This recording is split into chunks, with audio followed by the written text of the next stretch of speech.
Hello, everyone. Welcome to today's webinar with me, Fawad, Razaqzada, market analyst with Think Markets. Soon, my colleague Victor will also join us, so we will have a more interactive session. For those of you who have joined me live, thank you so much. Please make sure you ask me lots of questions in the chat window or the questions box. And for those of you who are watching a recording of this, please make sure to join us live next time. That will allow you to ask us questions live, and we can talk about the markets that you guys are more interested in. Let's get started, guys. And first of all, these webinars are for general information only and are not intended to provide trading or investment advice or personal recommendations. Any information relating to past performance of an investment does not necessarily guarantee future performance. Think Markets shall not be responsible for any loss that you incur, either directly or indirectly, arising from any investment based on any information in this webinar. Please remember that spread betting and trading CFDs carry significant risks and may not be suitable for all investors. Right. So thank you so much for joining me once again, guys. The markets continue to be impacted by the developments or lack thereof in Ukraine, and we are continuing to see lots of volatility for the markets that tend to react to the situation. So I'm talking about stock indices. They've seen a massive rebound off the lows in recent days. And if you look at the major commodities like crude oil, this is the Brent contract. You don't normally see these kind of moves in the markets, but from the high of $138 a barrel, crude oil fell to below 100 in the space of like a few trading days before rebounding quite sharply to make up half of that move. And now it's coming down a little bit. Yeah, this was quite a shocker, wasn't it? Yeah, it was. Welcome to the room, Victor, by the way. Yeah, it was. What do you make of oil since we're talking about it now? I mean, do you see prices stabilizing now between $100 a barrel to maybe 120 for the foreseeable future? Well, I think that we're going to achieve a new equilibrium, so to say, around 120-ish. I'd say probably be between 110 and 120. Right. Seems about right to me. Until at least, unless actually we really see an Iran deal, which is on one day, off another day. It's the headlines are crossing all the time that are very materially different to what they to the previous ones. Like we saw a move. We saw basically the rumors for the deal have were part of this decline towards 100. Then we almost had the deal, and then we suddenly didn't. And now, yesterday, we heard some comments again that we're nowhere close to a deal. Yeah. So the long and short of it is, it's lots of volatility, which is a wonderful thing to see. I mean, as a trader, you need traders, volatility. It's great. Yeah. Probably not so good for investors, long-term investors. Yeah, absolutely. So have fallen today, and if you look at gold has fallen as well. If you look at indices, they have risen. Sorry, let me just bring up some indices. 0.9%, and US futures are up as well. So it looks like everything is kind of pointing to optimism about a potential ceasefire and hopefully end of the conflict in Ukraine. It looks like the markets have responded to the latest comments from the Ukrainian president, Zelensky, who suggested that Ukraine is ready to discuss commitment not to join NATO, and that it is ready to discuss the status of Crimea and Donbass after the ceasefire. However, he also indicated that his country would hold a referendum on the terms of any potential agreement. So Yeah, I It looks wonder like, how that happens during yeah, the war. during the war, exactly, and that will How do take you a long time. organize this stuff? Yeah, It's really.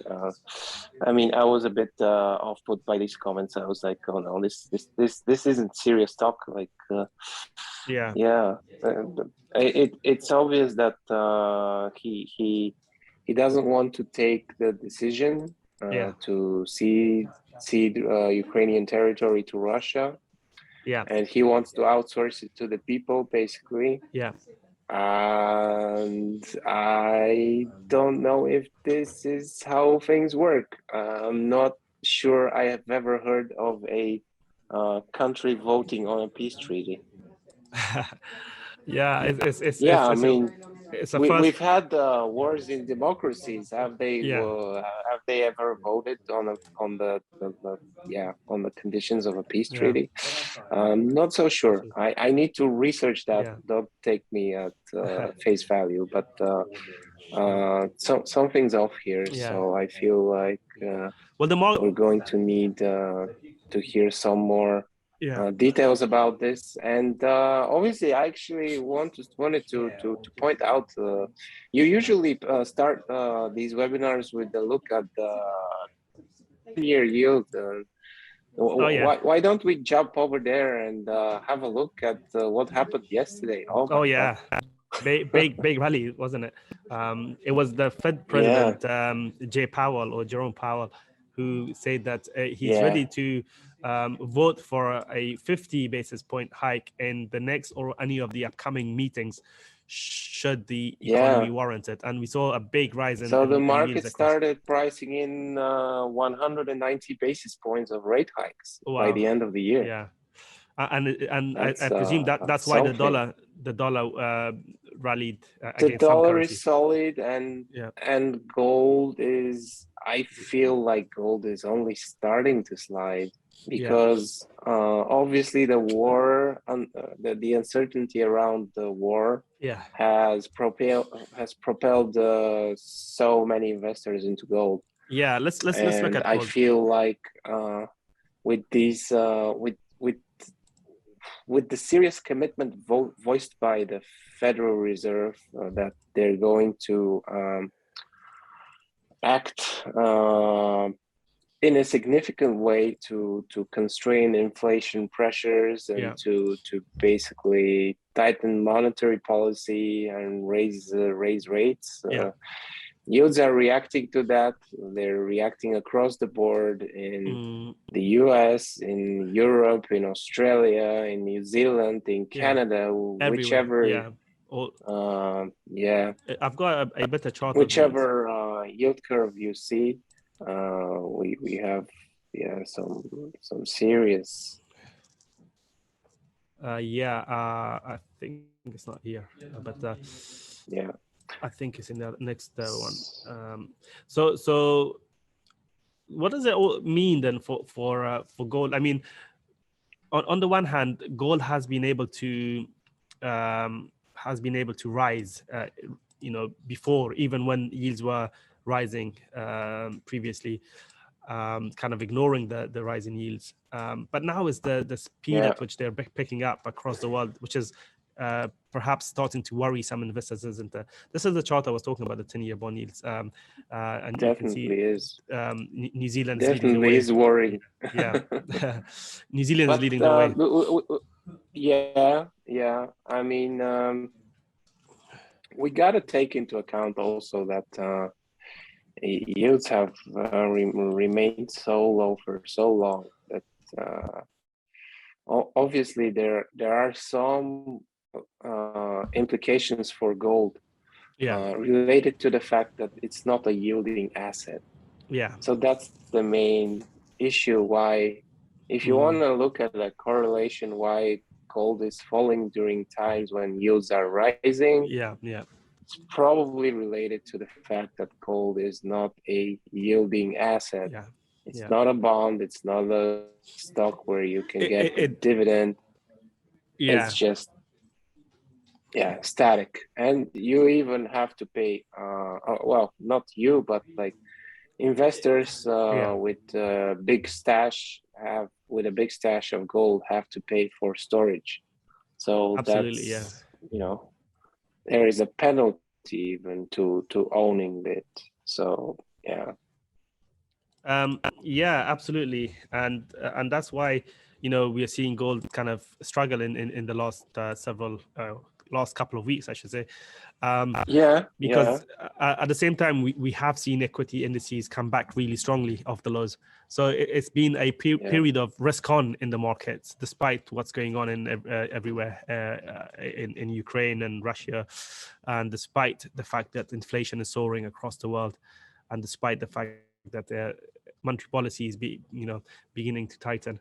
So people have preferred to buy the dips in the stock markets in the last couple of weeks, and that's part of the reason why we've seen gold go back down. I wonder though, because inflation is really high and gold is still one of the investors' preferred way to hedge against high levels of inflation.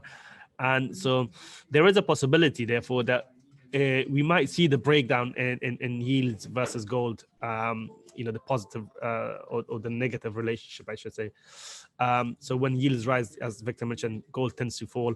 But I think there's a possibility we may see a breakdown in that relationship in the short term, because it's all about how much yields rise. Yeah. Because at some point, if the bond market gets out of control, that's obviously a risk to Fed's mandate. Yeah. To maintain price stability.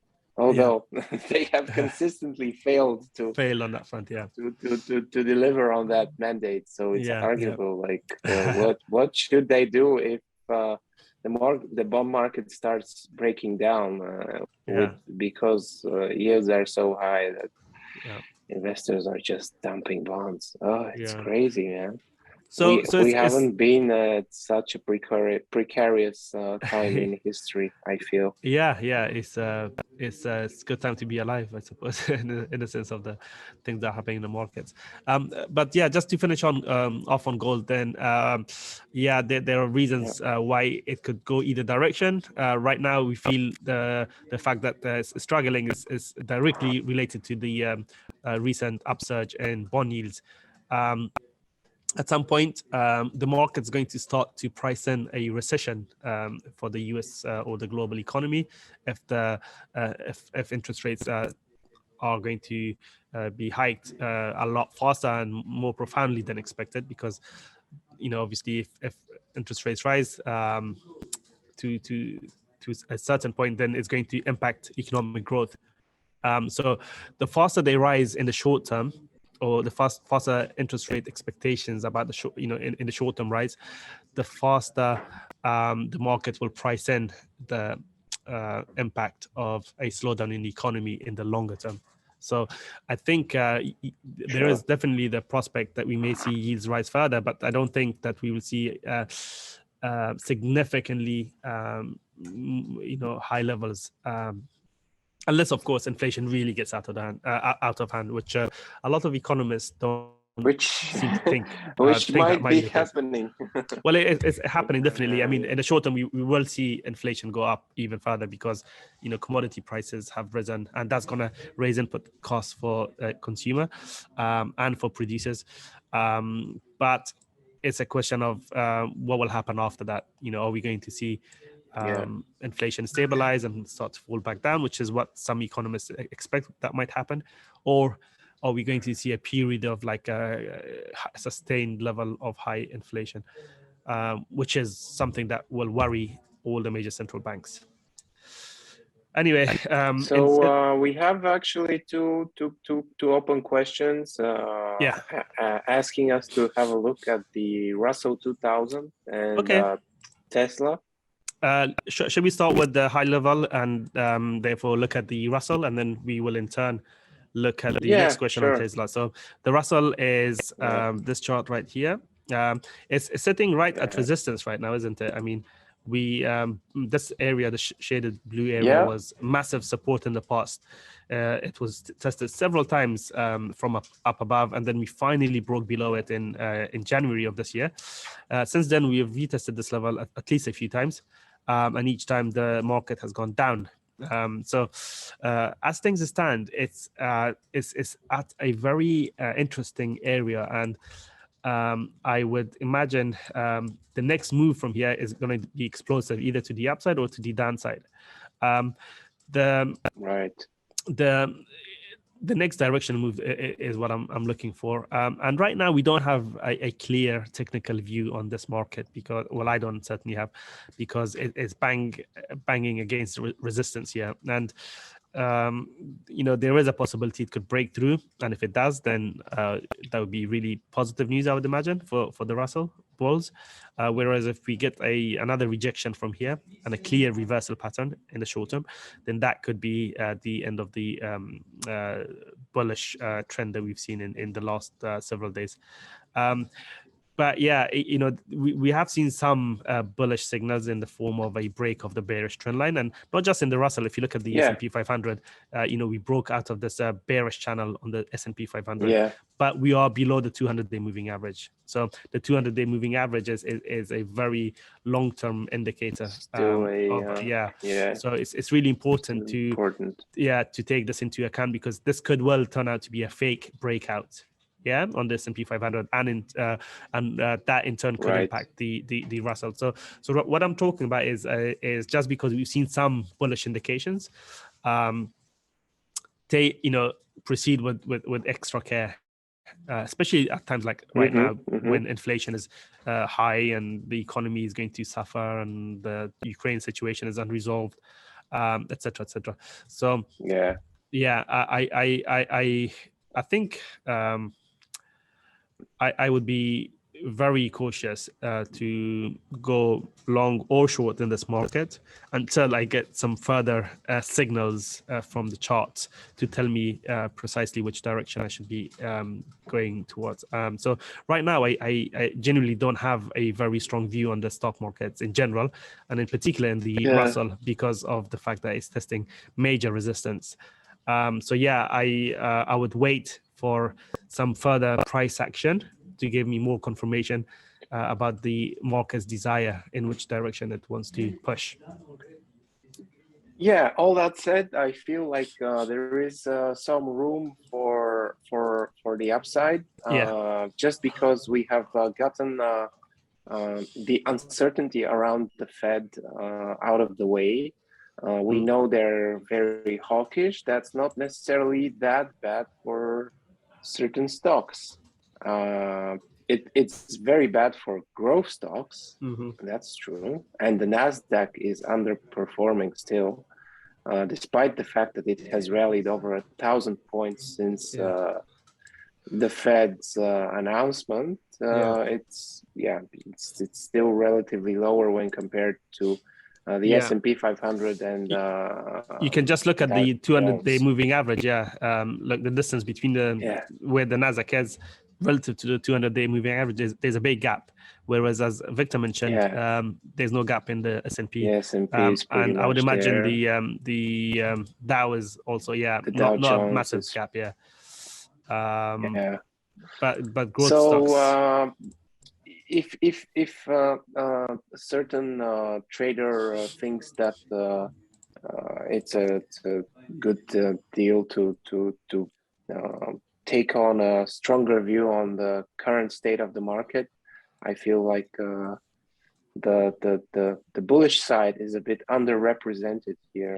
Meaning that most of the uncertainty around the war in Ukraine is also kind of behind us, unless we see something really melodramatic in terms of use of tactical nuclear weapons or something very scary and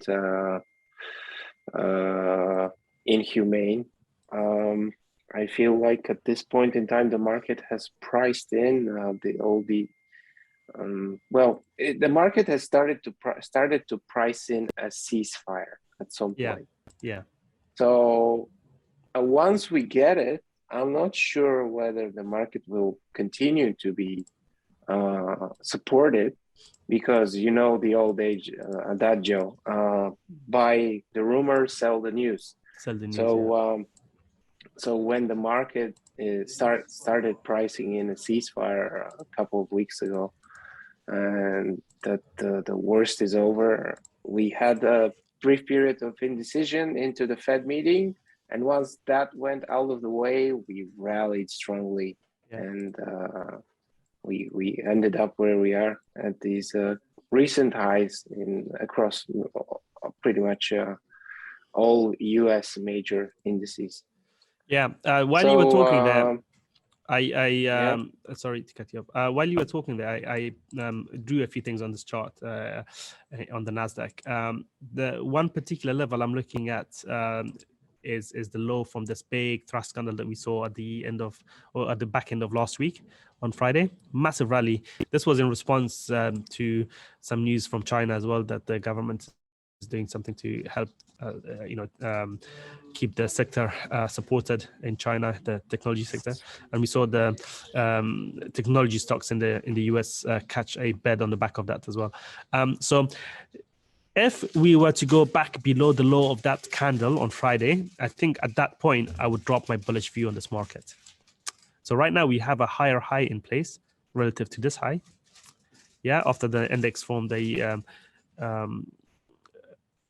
false breakout or a fake breakout below this low, which in itself was the first technical bullish signal, because once we broke that, it should have held below, but it didn't. It closed in the positive, creating a bullish engulfing candle here. So that was the main reversal signal. And then we saw some further follow through to the upside. First, we broke this high, and now we've broken this high. So we've got a couple of higher highs in place.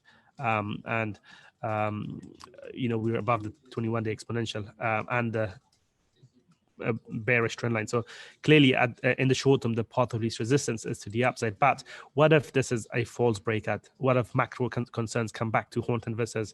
Because, we talked about bond yields rising. Inflation is still very high, and there's the potential for the Ukrainian situation to get really out of hand. So all of that is still hanging over the markets. And if we see some selling pressure come into the market, then at what point do you say, okay, this was a fake out? Well, for me, it would be if we go back above the if we go back below this thrust candle that led to the breakout last week. So 13,972 is the line in the sand for me. If we go below that, I'm bearish again. Yeah.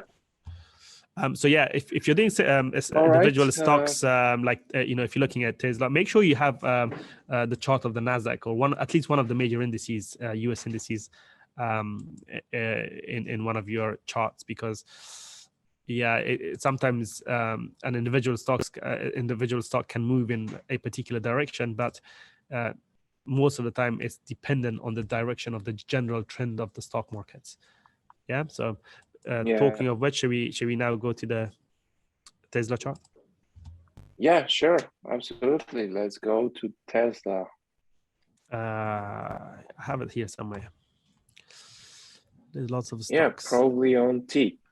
Yeah, is it alphabetical order? Yeah, it is. Oh, it used to be in the beginning. Now I don't know. Here it is. You can sort it anyway. Okay. Yeah. So we've had quite the rally in recent sessions. The fundamentals have the fundamental news that started this rally, as far as I have tracked, is the fact that Tesla announced that they're building a second factory in Shanghai, which is something that is definitely helping the stock, because if Tesla is building a second factory in Shanghai, this means that they are confident they have enough demand to launch another factory. And just earlier today, or was it yesterday, I saw that the first cars are getting assembled, are rolling out of the production line in Berlin, which is the third gigafactory of Tesla after the one in Nevada. Oh, actually, it's already the fourth. Oh my God. They're so quick. Well, it's the third running gigafactory. The fourth is in Austin, Texas. And the demand for electric vehicles is obviously on the rise because of, you guessed it, high oil prices. So Yeah. I guess Tesla is taking every advantage that it can from this situation. And now for a more technical look, Fawad, I give it back to you. Thank you so much. Yeah, so from a technical point of view, the stock has broken the 200-day moving average on the upside, following a brief period of deviation below it. And we've also taken the 21-day exponential moving average, meaning both the short-term and long-term trends are bullish once again. Not to mention the fact that we've taken out this bearish trend as well. So everything is pointing higher at the right now, and I would imagine at the moment, yeah. Unless something fundamentally changes, I would assume the path of least resistance would remain to the upside. Whether or not we will see a new all-time high, I don't know. That depends on the fundamentals of the stock or the company. But right now, in the very short-term outlook, I think we could very well see a rise towards the next level of resistance, which is somewhere around here, around, call it 1,000.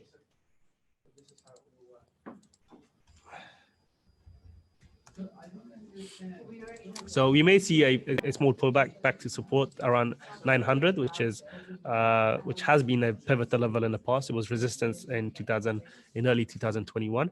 We broke above it, retested it a few times, we bounced, and then we finally broke below, and now retested it from underneath, held, and now we've come back up and taken it out. So this time it didn't offer resistance. Therefore, this level has resumed this role as support. So it's not the exact level, it's the area around it, basically. And so if we get a retest of that level, it might offer a tradable bounce in the next few days. So around 889, call that 890 to around 900 is the area of potential support I'm looking at. If you go below that, then the next level down would be the breakout area, the point of origin of the breakout, around the 200-day moving average, which is around $850 is the next level of potential support. Any move below that, then I think you'd have to seriously consider a bearish argument, because then it would point to a false breakout scenario. So support at 850 is the last line of sand in my view. Between 890 to 900 is the key level area of support, and resistance, let's just color that in red, is around 1,000 from here. We have do we have any more questions, guys? So sorry, I dropped off for a second there. No worries. So yeah, we haven't looked at currencies actually. Yeah, we'll go to the currencies, but if at any time you guys want to ask us any questions, yeah. please, If there are any questions, guys, we prefer free, if you guys sure. ask us questions. Yeah, I was actually looking at the currency markets, and something caught my attention, Victor. I'd like to share that with you and with everyone that's sure. in this room. Is this one, the euro pound? Okay, so what's so interesting about the euro pound? If you go to the hourly chart, you can see what I'm looking at right here.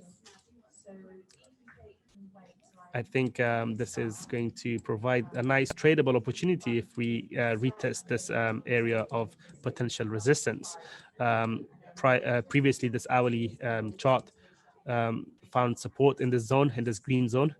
We bounced from there on several occasions. And then what happened in the last up move, in this move, this was related to Bank of England policy decision, I think, in which they appeared a little bit less hawkish than the market had expected. Nevertheless, yeah, initially the market yeah, reacted, and then they decided that it's not worth that much of a reaction. Yeah, exactly. So then what happened is we formed a false break scenario here above the all high. And so I was waiting for the market to break this low to confirm that the top is in. And now we've finally broken the low. So it looks like the path of least resistance on the euro pound is to the downside. So any pullback, if we see back into the zone, will present a ideal entry, in my view, for a short. Obviously, we're not talking about any trade ideas here or trade advice, but in my opinion, we may well see a reaction from around this area. Yeah, and then that could then lead to a potential drop towards this level right here, which is the base of the previous breakout, somewhere around here. And then we may get a bounce there, and then depending on fundamental situation at the time, we may see a continuation of the move down. So if you're trading the currency markets, this is something that you may want to keep a very close eye on. And if I drop some Fibonacci levels there, sorry, you can see that the 78.6% Fib confluence comes in at around the previous breakout area as well, making it an ideal profit target area, I'd imagine. So we have several questions. The first one is from Salihu Diko, and he's asking whether we can talk on divergences on currency markets. Absolutely, we can, and I think that the most obvious one is the yen, isn't it? If you look at the dollar yen, I keep pressing this button. Look at the dollar yen; it's gone up sharply to 121 after breaking out. Skyrocketed, yeah. And this is precisely because of the Fed turning even more hawkish, while the comments from the Bank of Japan Governor Kuroda overnight highlighted the divergence between the two central banks. So in short, the Bank of Japan governor reiterated that it is too early to talk about the Bank of Japan ending its powerful easing, including the ETF purchases. While in the US, we heard from the US Federal Reserve Governor Jay Powell, saying that he is ready to hike interest rates by 50 basis points if needed at one of the upcoming meetings. What's driving that is inflation. The US does not like inflation. Japan likes inflation. And so therefore, we're seeing a big divergence in the monetary policy stance of the two countries, causing a very sharp rally in the dollar yen. Now, when you look at the dollar rallying like this, you would think the dollar is rallying across the board, but no, it's not. If you look at the Aussie, for example, I'll give you a chance, Victor, to add more comments on this, but I just want to just point out that, the dollar is not rallying across the board. So if you look at the Aussie dollar, the Australian dollar against the US dollar, you're seeing that the Australian dollar is gaining momentum versus the dollar. So the dollar is not rising across the board, but it is doing against some currencies. Against haven currencies, it's rising, but against the more risk-sensitive commodity dollars, the US dollar is struggling, and not least against the Aussie. And if you look at the Kiwi as well, New Zealand dollar here, New Zealand dollar is testing the 200-day moving average, and the Canadian dollar finally should be breaking lower. Yeah, broken below the 200-day moving average. So we are seeing a big divergence in currency markets, and it's all related to how central banks perceive inflation and the path of interest rates going forward. Yeah, all right. So we have another question. Can a trader trade effectively with just technicals with respect to pairs, I guess currency pairs? I would say absolutely. 100%. Yeah, I like the thing with fundamentals is that you never know what's going to happen. Yeah. So trading successfully is more about successfully managing risk. Yeah. And adequately appreciating a risk to reward ratio. Yeah.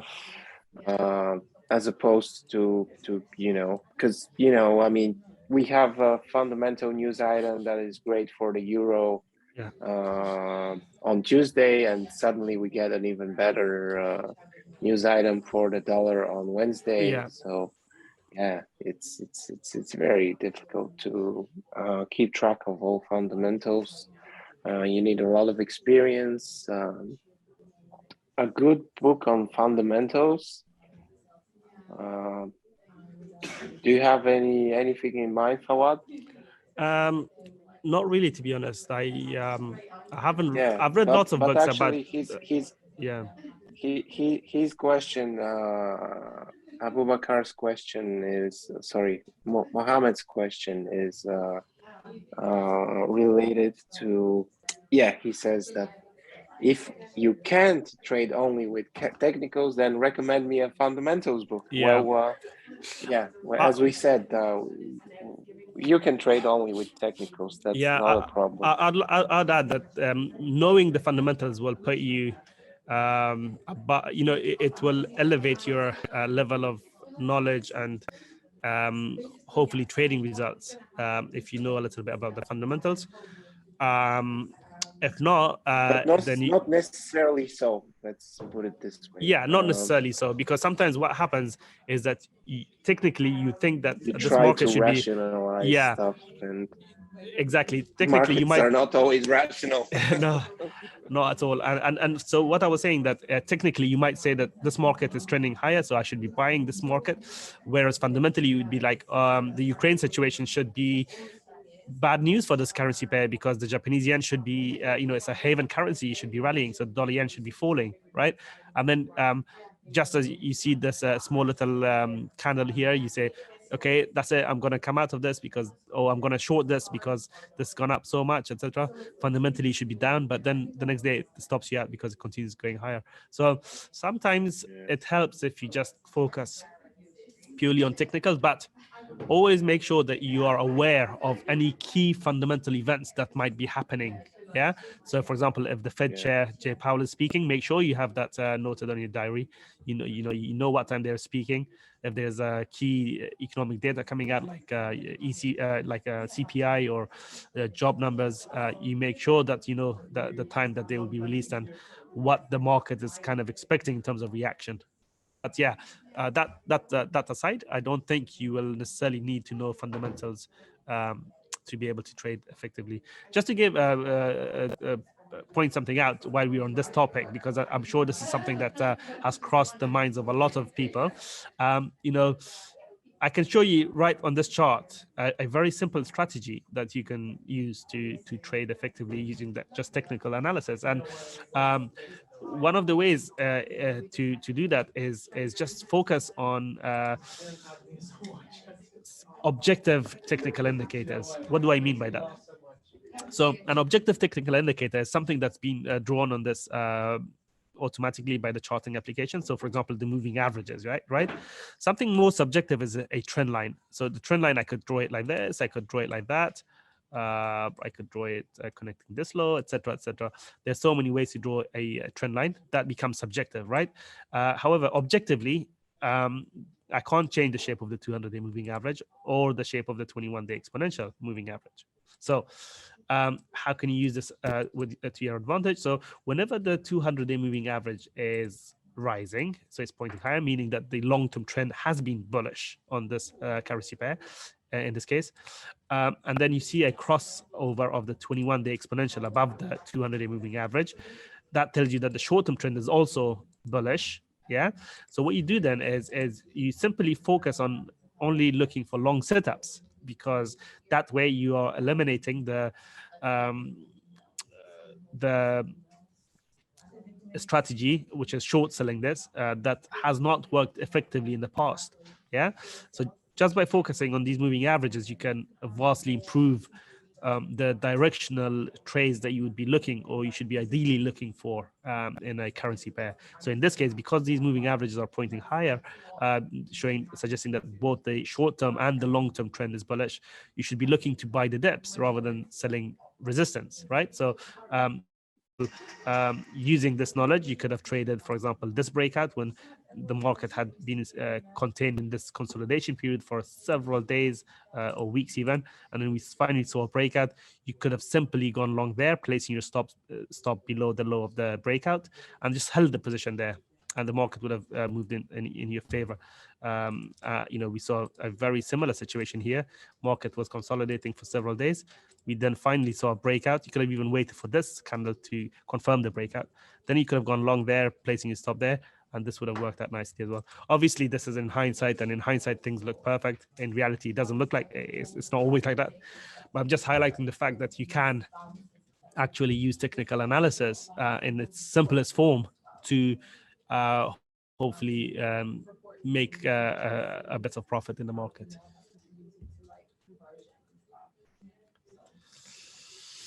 So, are there any other questions?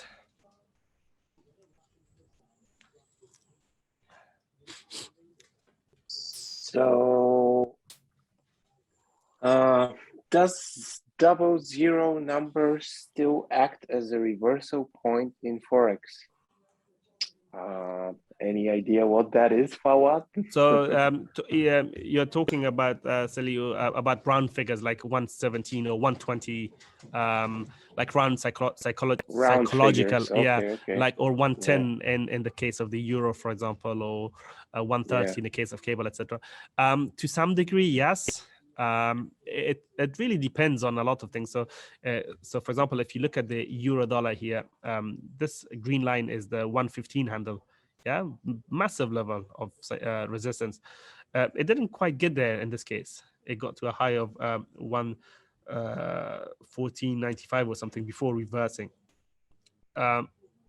So it does work sometimes, but it's not consistent enough for me to consider it as a major turning point.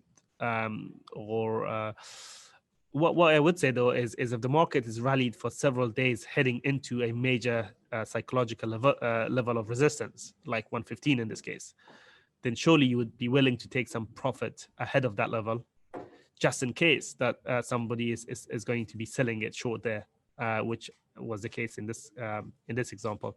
So yeah, it does work on occasions, but it depends to a certain degree on the prior price action leading to the psychologically important level, and it depends on the general direction of the sentiment. Is it risk on, risk off, the general direction of the dollar, etc., etc. So you have to take several indicators into account when deciding on a trade around a key psychological level.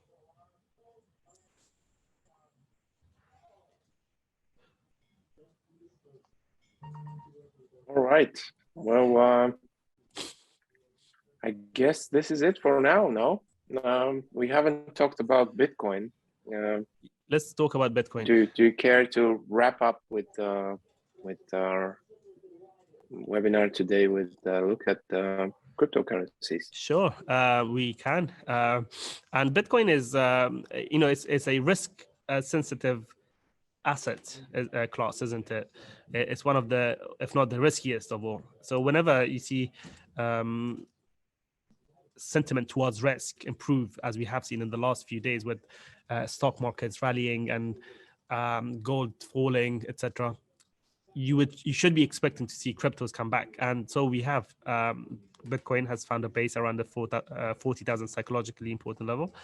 Again, we're talking about the key levels in Forex and the other markets. So in the case of Bitcoin, 40,000 has proved to be a very important level for the market. Look how we have seen big swings away and below it in the past. So yeah, there are certain times where key or whole numbers, work in trading. But again, it's how you apply it. And if it goes through it so many times, then it loses some of its importance. But nevertheless, from a psychological point of view. You know, if you're long Bitcoin and you say to yourself, you know, as soon as it gets to 50,000, I swear to God, I'm going to close it. I'm going to close it. That thinking is going to lead you to make a decision around the $50,000 if it gets there, or someone else might be thinking that other traders are thinking to take profit around 50,000 level. So there's a bit of what's the word I'm looking for, Victor? Can't remember the exact word I'm looking for, but yeah, just well, it's a bit self-fulfilling prophecy. Yeah, is it the chicken or the egg? Exactly. Yeah. So does the thought that this level matters actually make the level matter, or does it really matter? Yeah.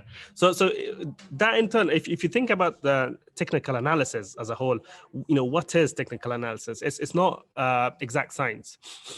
I would say it's a form of art. It's dark magic. It's dark magic. It's the study of mass behavioral psychology. That's all it is. What do people think that will happen? And if something happens, what are they collectively going to do about it? So if a key resistance breaks, the expectations would be that we will see some follow-up buying, technical buying, because previously people were selling there. So that's why technical analysis exists in the first place, because it's the study of mass behavioral psychology.